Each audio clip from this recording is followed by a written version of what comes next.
Sejam muito bem-vindos a mais um podcast do programa 1 a 1 com Eduardo Santana. Hoje eu recebo aqui a Lilian Prado, ela que é botânica e paisagista. Lilian, seja muito bem-vinda aqui ao nosso podcast. Obrigada, Eduardo.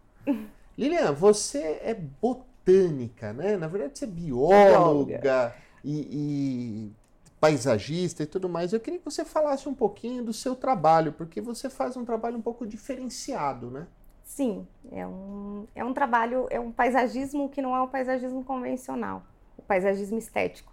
Entendi. Eu procuro trazer para o cliente informações biológicas, um conceito ecológico do que é o paisagismo, o meio que ele está inserido, do bioma, onde ele pertence, né? Para ele começar a olhar com outros olhos isso. O paisagismo, ele é estético, óbvio, mas ele pode ser algo mais do que isso, né? E aí vem o seu lado botânico, né? Biólogo, botânico, né? biológico. Eu sei porque botânica, na verdade, é uma palavra que não se usa mais, né? Não. Mas ela meio que caiu em desuso, né? Quando eu comecei a minha faculdade, a botânica, a disciplina de botânica que eu achava tão lindo falar, mudou o nome, virou Morfologia Sistemática Vegetal. Eu falei, poxa, que decepção. Mas você resgatou a linda. botânica na sua empresa. Eu acho isso. É uma palavra bonita, né? Deixa eu ver se eu entendi, Lilian. Vamos lá, você faz um paisagismo que, além da parte estética, né, que todo paisagista olha, você está olhando também, vamos dizer assim, se a planta está se sentindo bem naquele ambiente, seria isso? Se ela está se alimentando bem, também, se ela está integrada, se ela está num clima correto, é por aí? Exato, É a análise da saúde da planta, né? Que isso eu costumo fazer mesmo. Às vezes o cliente fala, poxa, tem que trocar a planta. Não, às vezes não é. Falta nutriente para essa planta, ela está no lugar errado. Falta sol, tem excesso de sol. Falta nutriente no solo. Às vezes a pessoa esquece disso, né? A planta não precisa só do sol para ter o alimento dela, mas ela precisa de um solo enriquecido. Então, essa ciclagem de nutrientes também eu vejo, né? Nessas visitas que eu faço. Além desse conceito, né? Quando o jardim é novo, quando uma área é nova, a gente vai incorporar um jardim num espaço, a gente tem que ver qual é o bioma que ele está inserido, né? Ele tem que fazer parte daquilo.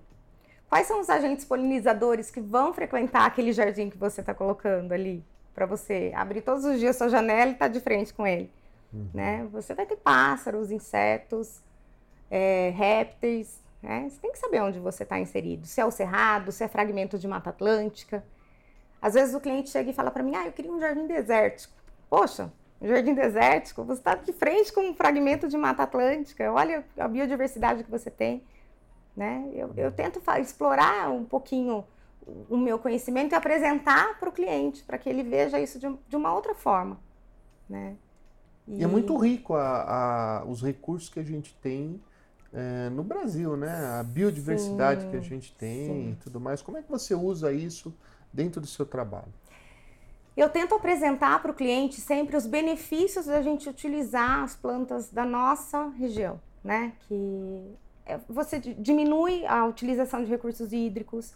É um jardim que se desenvolve até 4 vezes mais rápido do que um jardim quando você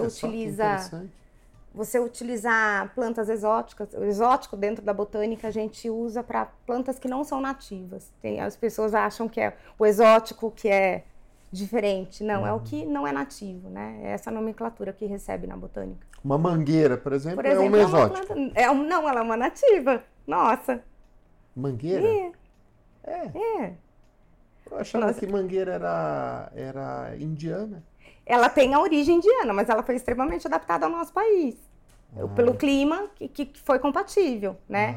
Hoje é muito discutido isso, inclusive, o que é nativo, né? Que a gente tem uma biodiversidade. É o caso da jaca também. Jaca, Que também é indiana. Também.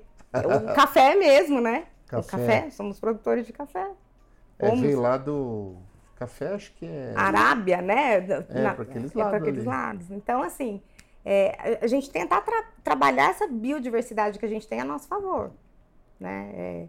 Aí o que tem hoje muito inserido no paisagismo são as exóticas das palmeiras, né?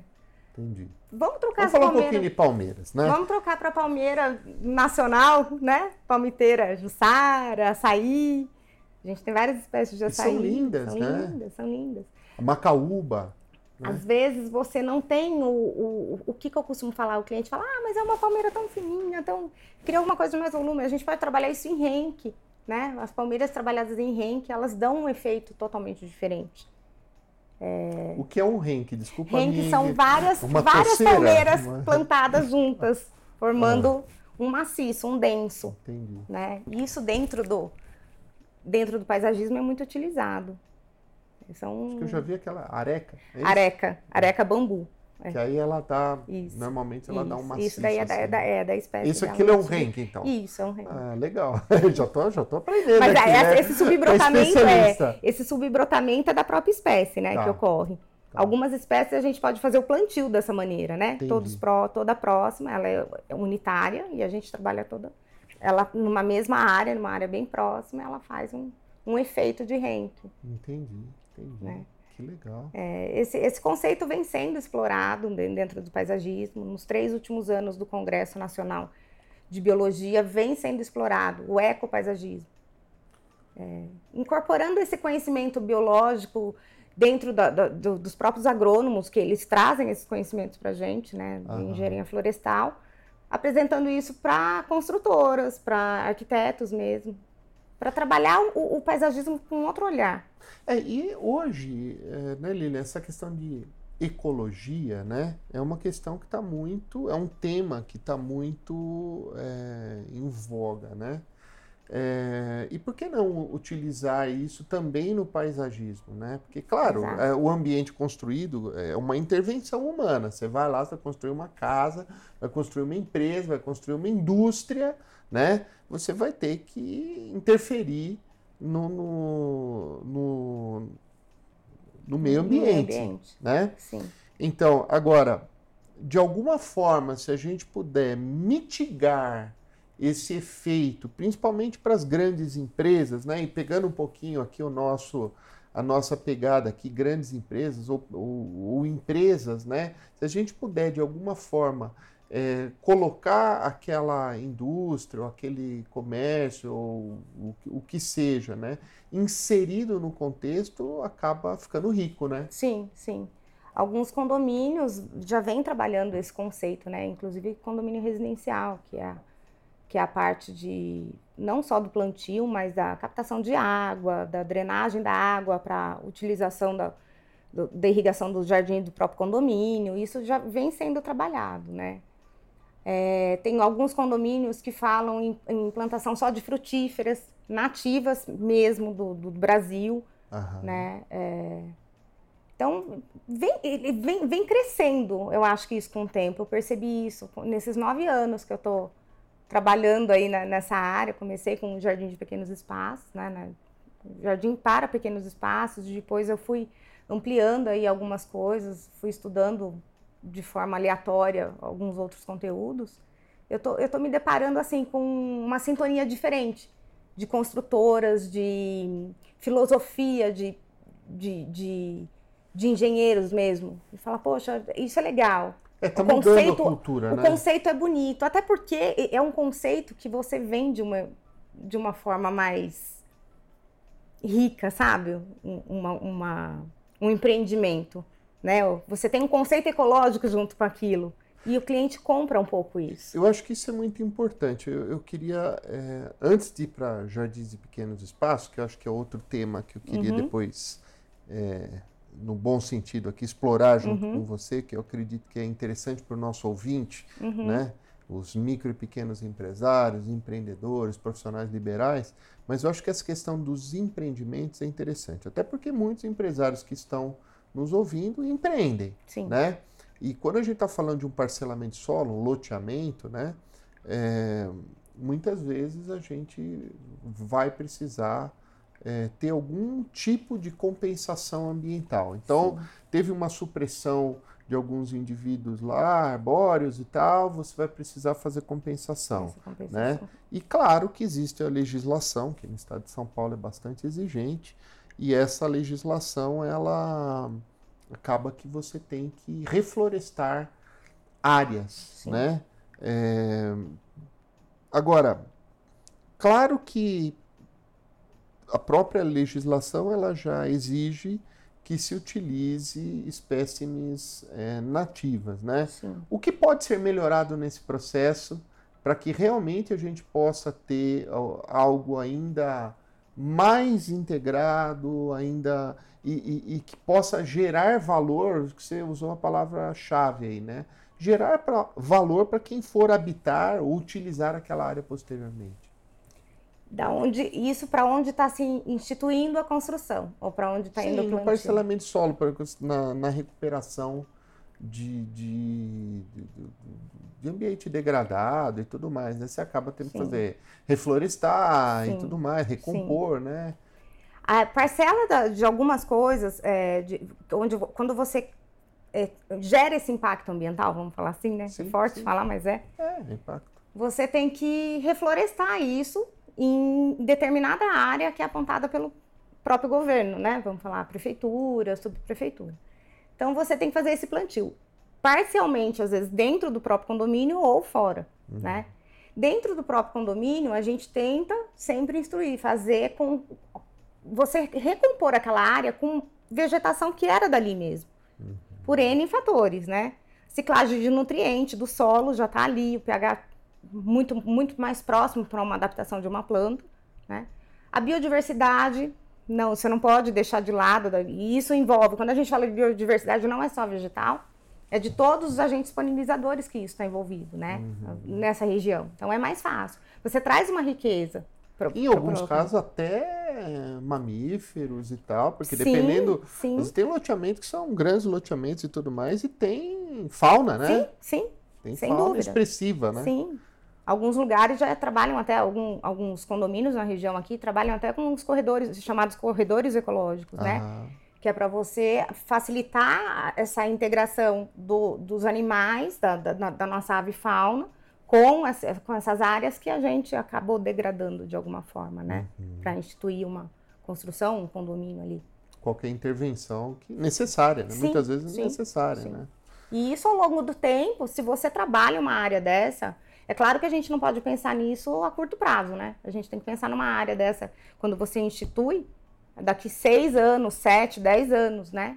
Que é quando você vai fazer, essa área acaba virando uma área densa, uma área verde densa, de cobertura razoável para essa interação dos animais, da avifauna toda. Legal. Além da questão da temperatura, né? Que as pessoas também não pensam nisso.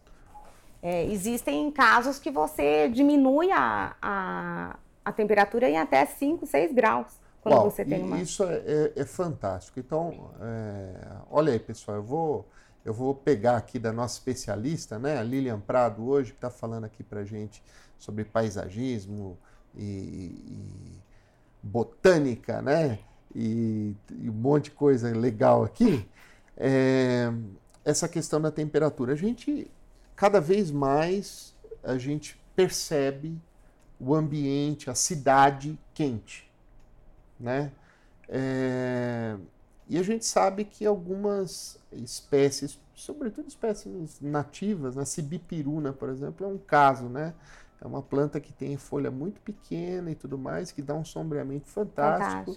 E que acaba absorvendo essa irradiação, né? O que você recomenda, né, para quem está nos ouvindo agora, que está numa situação que perto da casa dele ou perto da empresa é muito quente, é muito pesado e tudo mais. Qual é a dica que você pode dar para o pessoal? A primeira dica que eu falo quando a gente trata disso é da questão da espécie que você escolhe para colocar em determinada área, né? A gente tem uma disciplina hoje que fala de paisagismo urbano. O que você utilizar em cada área, qual é a espécie que você pode utilizar numa praça ou numa rua, num calçamento, por conta das grandes raízes que a gente tem. A gente passou por um estágio aí aqui em Campinas, em algumas outras cidades do interior, de quebrar tudo a calçada. E ter que remover essas árvores. Aí algumas pessoas falam, poxa, que dó. Realmente, que dó, né? Só que o correto seria reflorestar isso de uma outra forma, né? Esperar alguma crescer.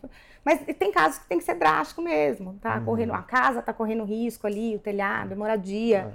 São as manilhas, né, de esgoto, tem uma série de coisas, né, dentro do urbanismo. Isso eu acho que até é uma área mais específica para arquiteto tratar. Mas sempre que for tratar a questão de plantio, procurar um especialista para saber que espécie que eu posso colocar aqui. Perfeito. Eu preciso de uma área de sombreamento, mas eu não quero uma área muito grande, porque aqui eu tenho uma sala que vai cobrir parcialmente a minha visão, ou vai sombrear demais. Vai Então, cair assim, muita folha ou não vai cair muita exato, folha? Exato. Né? E vejam, hein? Isso daí é outro detalhe que eu falo. Folha não é sujeira. Eu tenho que defender minha área. Folha não é sujeira. Claro. Então, mas assim, se tiver com a área toda impermeabilizada embaixo, o jeito vai ter que varrer. Sim, varrer. Então é melhor ele usar uma espécie que talvez produza menos. que, né? Exatamente. Não que não vá produzir, não, porque, claro, é um ser vivo, né? Vai cair. Gera subprodutos, né? Sim, Todo ser vivo sempre, gera subprodutos. Mas a dica sempre que eu dou é a área tem que ser analisada. Para onde você quer colocar essa espécie? É uma praça? É uma chácara, é uma fazenda? A gente consegue, em grandes fazendas, a gente consegue trabalhar com a figueira, com a ficus elástica, uma árvore magnífica, né? Só que isso tem sempre que ser consultado um especialista. Porque hoje já existe, inclusive a Prefeitura de Campinas, ela tem no site do Departamento de Parques e Jardins, qual a relação das árvores, das espécies que são indicadas para o plantio de calçamento. Ah, que legal. Que gera um impacto menor, né, na questão da fiação que a gente tem. Não que ela não alcance, mas de uma maneira mais branda. E principalmente foco das raízes. Isso já existe hoje, isso tudo já existe. É uma coisa que não existia antigamente, né? Se você pegar a Campinas antiga, a gente tinha os bairros mais antigos, muito chapéu de praia, chapéu de sol plantado, né, em calçada. A mesma figueira, as figueiras, né? Vinhedo, o centro de Vinhedo era arborizado todo com figueira. Itatiba, Atibaia também tem muito isso. São figueiras centenárias, né? E que é patrimônio da humanidade aquilo ali, vamos falar assim, mas causa prejuízos, né? Para uma civilização, vamos falar. Agora, vamos lá, vamos aproveitar a Lilian aqui. Deixa eu falar sobre os erros mais comuns, né, na hora que as pessoas vão plantar as árvores, né? Eu sei que, claro, né, quando você está com um especialista é diferente, mas vamos lá. O sujeito quer plantar uma palmeira, né? Aí ele fala, não, eu quero que ela fique pequenininha, né? Palmeira fica pequenininha? Se você colocar uma fênix num vaso, ela fica pequenininha. Né? Você tem que delimitar. E às vezes assim, a força de uma palmeira pode ser grande o suficiente para romper um vaso, né? Trincar um vaso, se você usar. As pessoas têm que saber usar, né? Entendi. Você delimita uma área, mas a palmeira não vai ficar pequenininha se você colocar no solo. Ela vai crescer. Vai crescer. Ela vai crescer. Não vai tem crescer. jeito. Umas mais rápido, outras mais lento. Mais lento, mas vai crescer. Que outro erro que é comum? Planta de sol na sombra, planta de sombra no sol. Então vamos falar de insolação e plantas. Como é que é essa história? Vamos lá. Eu costumo brincar que eu corrijo muitas coisas de pessoas que têm aptidão por jardim. Gosta, vai lá e faz sozinho. Eu não critico não, porque isso é terapêutico, né? É terapêutico. Claro. Mas tem muita coisa, eu tenho clientes minhas até hoje que eu chego lá, poxa, eu tô com fungo no meu jardim, eu não sei de onde vem, eu não sei o que tá acontecendo. Aí isso daí é um caso muito típico. Uma cica, que é uma planta de extremo sol, plantada dentro de um jardim de inverno que não batia um fio de sol. A planta estava viva ali por misericórdia de Deus. Mas o foco do fungo da casa inteira da mulher o fungo estava sendo cultivado debaixo das folhas dessa cica. Aliás, era um fungo lindo, roxo, lindo, a cor dele meio violeta, lindo. E a gente teve que tratar isso. Teve até que passar tintura cal na parede do jardim de inverno, teve que remover toda a terra dali. Porque se trocasse a espécie naquela hora, esses fungos iriam germinar de novo.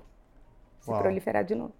Então, assim, uma planta errada dentro da casa trouxe um baita de um problema, inclusive de saúde, né? Saúde, com certeza. Pode ser, dependendo do fungo, pode ser. E aí outros fatores, né? Esse jardim de inverno não tinha o sistema de escoamento correto, não tinha um ralo, uma drenagem, não tinha nada. Então são vários fatores. Então, eu costumo falar que é um erro em cima do outro, que a pessoa acaba acontecendo. Então, e a coisa super simples, que nem envolve um gasto tão grande, né?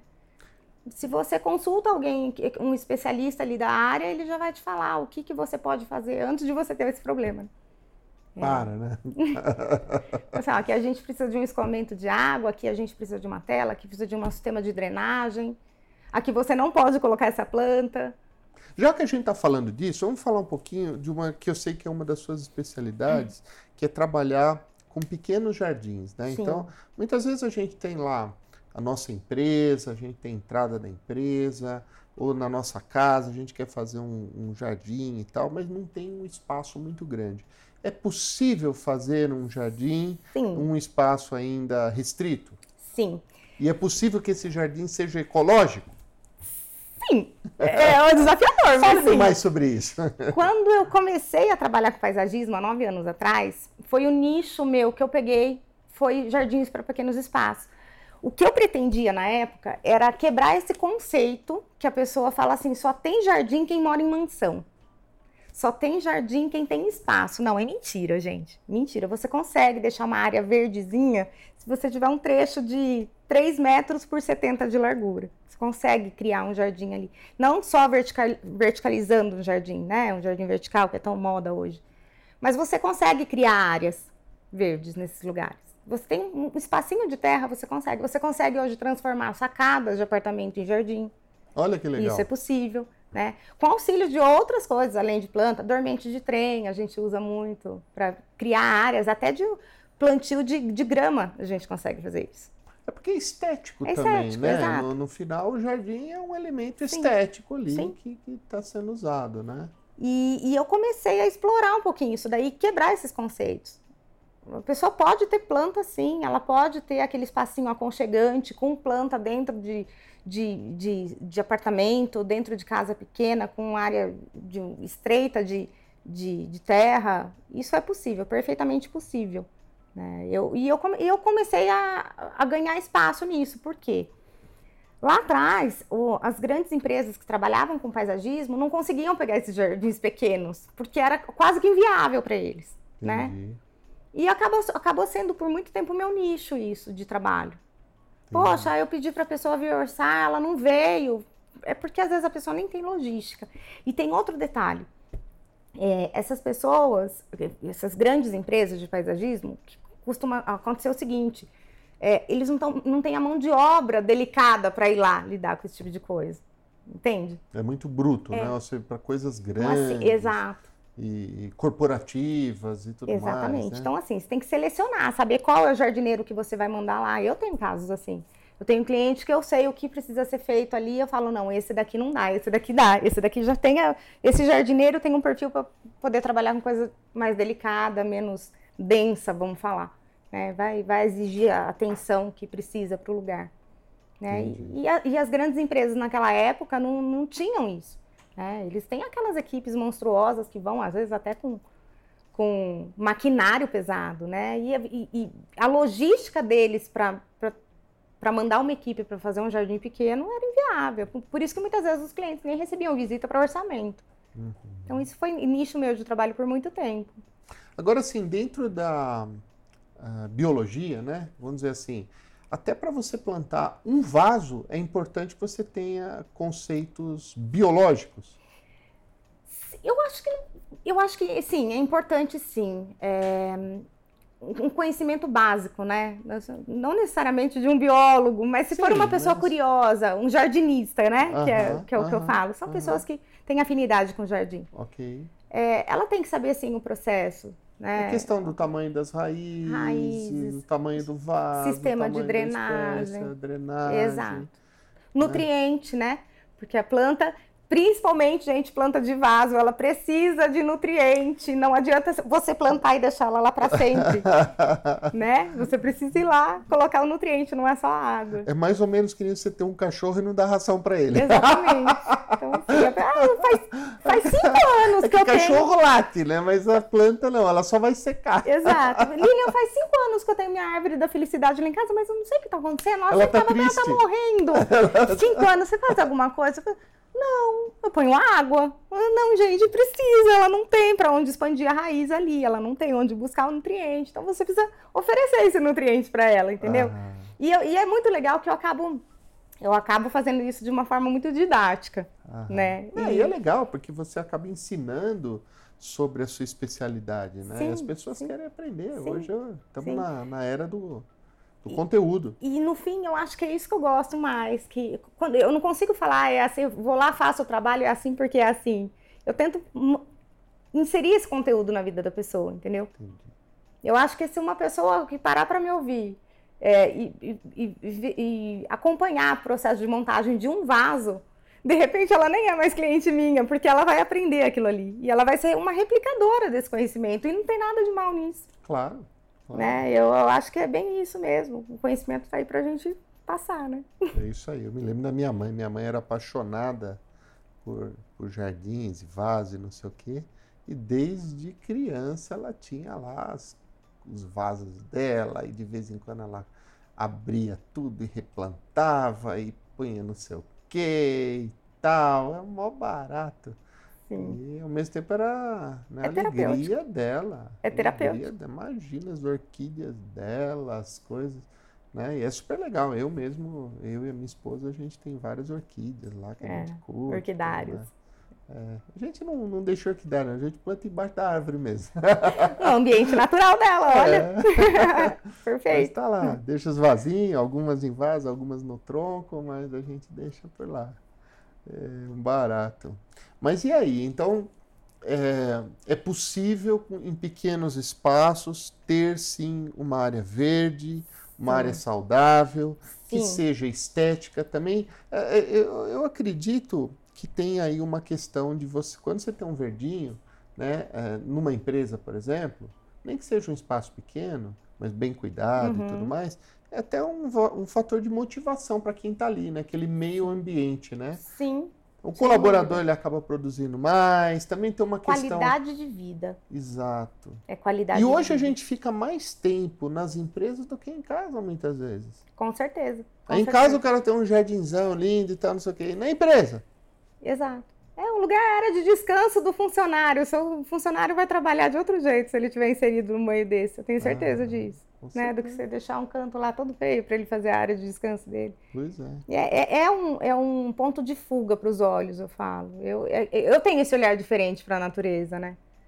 De repente você está sentado esperando alguém para uma reunião. Você tem uma área verde para você olhar através dessa janela. Essa sua espera, ela parece que fica até menor. E descansa, né? Acalma, né? Acalma, às vezes o seu cliente está ali, está num ambiente duro, agressivo, né? Acaba ficando depois a reunião mais complicada, né? Sem dúvida. Eu acho que a palavra é qualidade de vida mesmo. Eu comentei isso com um cliente há 2 semanas atrás. Ele falou, não, eu quero fazer uma coisa muito provisória, que futuramente eu vou fazer uma piscina aí. Tá, Raul, você vai fazer essa piscina daqui a quanto tempo? 2 anos. Então vamos fazer uma coisa? Por 2 anos você vai abrir a sacada da sua casa e vai se deparar com um jardim bonito. Você não precisa gastar muito, mas vamos fazer um jardim bonito. Por 2 anos você vai abrir isso aqui e vai olhar de uma forma diferente. Você vai tomar o seu café da manhã lá embaixo, vai olhar para um jardim bonito, né? Isso é qualidade de vida.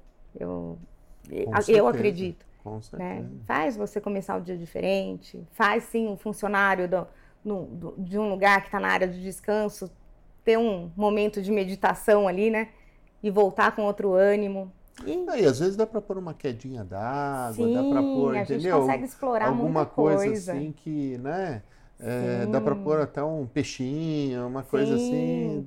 Dá para explorar muita coisa. São elementos que ricos, né? E é incrível o quanto que esses pequenos jardins atraem coisas que são terapêuticas durante o dia, eu falo. Borboletas, por exemplo. Às vezes a gente acaba de incorporar um jardim na casa de clientes. Eu já fotografei isso várias vezes. 3, 4 borboletas começam a já chegar perto, já meio que reconhecer o ambiente.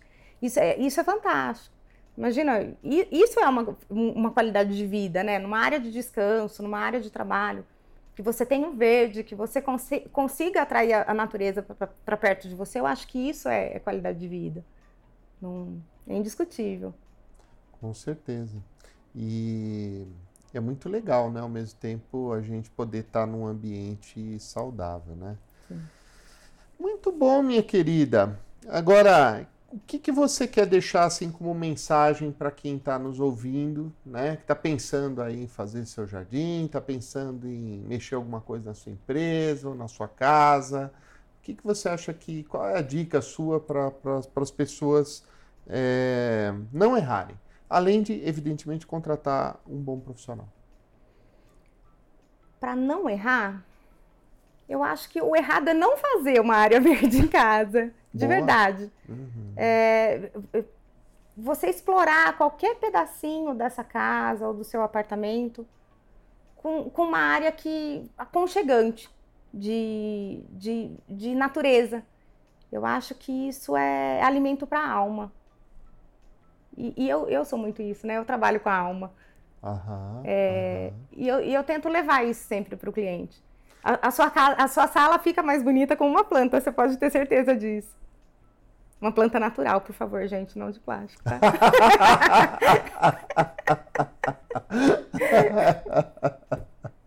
Boa. E eu sei, inclusive, só pra gente fechar aqui, Lilian, eu sei que você, nos seus projetos, você gosta de realmente pisar no barro, acompanhar, ir lá, antes, durante a execução e depois para ver se tudo tá legal, você é super detalhista e tudo mais. Sim. Como é que você vê essa integração, né, realmente de ter ali o profissional junto na hora de fazer e tudo mais? Eu acho que isso faz toda a diferença na execução de um jardim. Você está de perto ali, olhando os pequenos detalhes, o ângulo da planta, olhando se o substrato está na proporção correta, no leito da planta. O substrato é tudo para a planta desenvolver, né? Então, isso daí é muito importante para o meu trabalho. É assim, eu vejo com esses olhos, né? E tem um outro detalhe, eu falo que o paisagismo de verdade é esse, é o paisagismo que a gente pisa no barro, é o que a gente vive. Ah, começou a chover, a gente vai ficar na chuva. A gente vai ficar na chuva e eu não tenho problema nenhum com isso, nenhum. E o paisagismo de verdade, ele acontece ali, na íntegra. Ele não é um paisagismo que a gente olha nos projetinhos, sabe? Aquele projetinho tudo bonitinho. Não é no Photoshop, não, né? No SketchUp, né? SketchUp. Aquilo ali é E de verdade, o real é sempre mais bonito, né? Ele pode demorar uns 6 anos para ficar daquela imensidão, mas o real é sempre mais bonito do que no papel. Mas hoje tem espécies que você já compra de viveiro já adultas, grandes, Já. né? Existem algumas tecnologias hoje de plantio, que são os buildings, que essas plantas, elas saem com 3 vezes mais raiz do que de um plantio convencional. Então, assim, ela cresce mais rápido, ela se adapta mais rápido. Quando você faz o transplante para a área definitiva, ela sente muito menos, porque a quantidade de raiz dela é muito maior, né? Porque existem vários estágios, né, na hora de um plantio. A planta vai adaptar o pH, ela vai começar um processo de enraizamento, depois ela vai começar a mandar energia para a nutrição de folha e caule e tudo mais. Então, é natural que nessa época essa planta vá ficar feinha, né? Às vezes você fala, poxa, plantaram a palmeira, agora tá tudo morrendo. Não é que ela tá morrendo, ela está se adaptando só, né? E essa tecnologia desses buildings, que alguns viveiros daqui da região, inclusive, já trabalham, eles promovem esse crescimento e adaptação da planta de uma outra forma. Então, você pula alguns estágios, né, da planta. E isso já está sendo bem utilizado. É claro que isso tem outro preço, né? A gente acaba pagando pela tecnologia. Não tem muito jeito. Mas também, às vezes, envolve um guindaste, Sim. envolve um equipamento Sim. e tal. Mas, por outro lado, também, vamos lá, se você tem um ambiente comercial e tudo mais, precisa tudo custa mais caro, mas de um dia para a noite tá, entre aspas, né? Tá pronto, né? Sim. A aparência é que aquilo ali já estava pronto. Então, claro, tem um investimento maior, mas tem um resultado que às vezes não tem 6 anos, né? Não, né? Você não tem Exatamente. 6 anos, as pessoas... São os temáticos, né? Existem muitos jardins temáticos, assim, que é feito para aquilo ali, né? As próprias feiras que a gente tem de decoração, aqui em Campinas, a gente tem Campinas Decor, que precisa ficar aquela coisa bonita para aquela ali e acabou, são mostras, né? Então, faz o efeito e tá tudo certo, né? Então, mas eu costumo falar, existe o jardim para cada bolso. E isso é perfeitamente possível, né? Uau. Existe o jardim para cada bolso, sim. Explorar com harmonia, de forma muito harmônica, com muito bom gosto, né? Você consegue fazer assim, um jardim que caiba no bolso do cliente, um jardim do cliente do pequeno espaço. Ah, não estão com dinheiro agora para fazer isso. Não, vamos fazer um jardim legal, dá para fazer. Você consegue explorar as suas possibilidades, né? De acordo com... Você tem que ter bom gosto, tem que saber a harmonia de planta e a gente está aí para isso. É isso aí, pessoal. E no final, procure a opinião de um especialista, né, Lilian? Por favor. Lilian Prado, muito obrigado pela Obrigada sua a você. participação aqui. Foi um papo delicioso. Muito obrigada, eu agradeço a oportunidade. E nós agradecemos a você também, que está nos acompanhando até agora nesse podcast. Espero que você tenha gostado e eu aguardo você no próximo podcast. Um grande abraço, fiquem com Deus e até lá!